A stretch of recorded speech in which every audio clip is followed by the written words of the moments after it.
Hey, ladies and gentlemen, this is Carmine Sabia for Explain America, and it looks like it's all over for Joe Biden.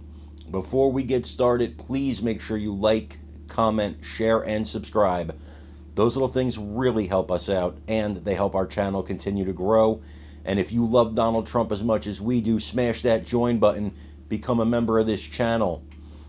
Folks, it's over for Joe Biden. Finished. Done. The announcement came yesterday after the meeting with the governors.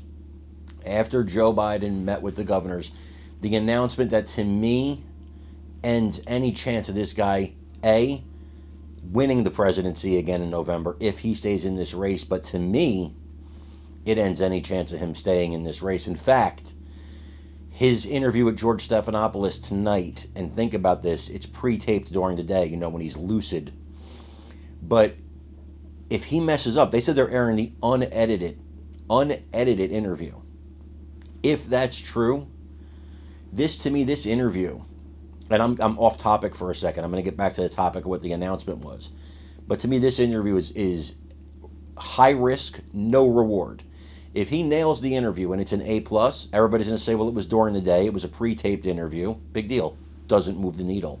If he messes up on this interview, he's got to resign by Monday. That's how high stakes this interview is. And to me, it's all risk, no reward. I don't get the reasoning behind it. If they think this is going to help save his campaign, I think they're absolutely wrong. And I'll tell you why I bring up the time of day it's being done. Because in the meeting, this is the announcement I'm talking about, in the meeting with the governors, he explained to them that what he needs is more naps and no more events after 8 p.m. So the President of the United States, for all intents and purposes, has an 8 p.m. bedtime. Some of your kids have later bedtimes than this.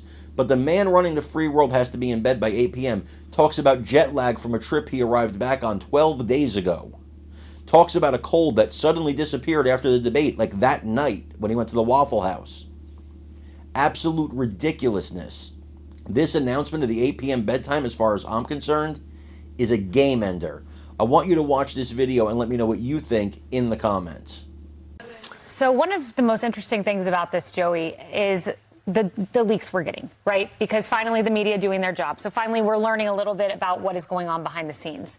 And one such leak came from the New York Times, and this was last night. This is one of many things we learned. This is just one. President Biden told a gathering of Democratic governors that he needs to get more sleep and work fewer hours, including curtailing events after 8 p.m. This is according to two people who participated in the meeting and several others briefed on his comments.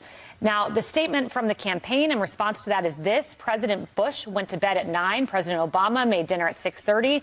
Normal presidents strike a balance. So does Joe Biden. Hardly the same rigor as Donald Trump, who spends half of his day ranting on Truth Social. And their statement goes on. Joey, my problem with this, he has to curtail events after 8 p.m. We have had reporting going back to January about his schedule being light, about dependably engaged between 10 and 4. Do you think Pyongyang curtails their events? Do you think Moscow curbs their events? Do you think Beijing curtails their events to the president's hours? This is what I think. I think if you want us to quit talking about it, prove us wrong. You've done enough already that we have to talk about it. We're not talking about it because we pulled it out of thin air, although much of the liberal media would have told you that a year ago.